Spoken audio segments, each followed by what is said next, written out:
Understanding HVAC Delta T is key to making sure your heating and cooling system is running right, so you don't waste energy or end up with a house that's too hot or cold.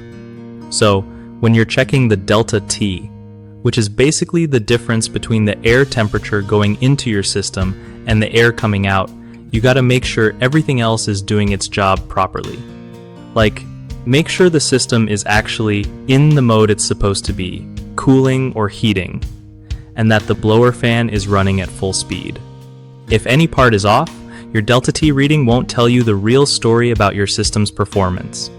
Also, check that all filters are clean because dirty ones mess with airflow and throw off your readings. Don't try to measure Delta T right after turning the system on. Let it run for a bit so it stabilizes. And remember, outside weather can affect your numbers, so keep that in mind when comparing readings from different days. If you're using a thermometer, make sure it's accurate and placed right at the return and supply vents to get the most precise measurement.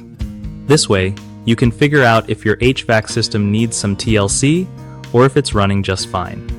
One of the biggest issues with HVAC Delta T readings is taking them when the system isn't at normal operating mode, like when the blower fan is running slow or the system just started up. That throws off your results big time, so always wait until everything is steady. Another common mistake is ignoring dirty air filters. Clogged filters reduce airflow, which changes your Delta T and makes your system work harder than it should.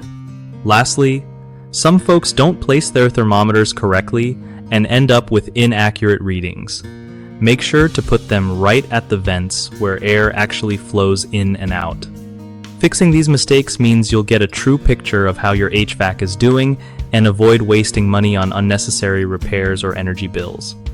BigHomeProjects.com makes it super easy for homeowners to find trusted local contractors who really know their stuff and get quality work done without stress.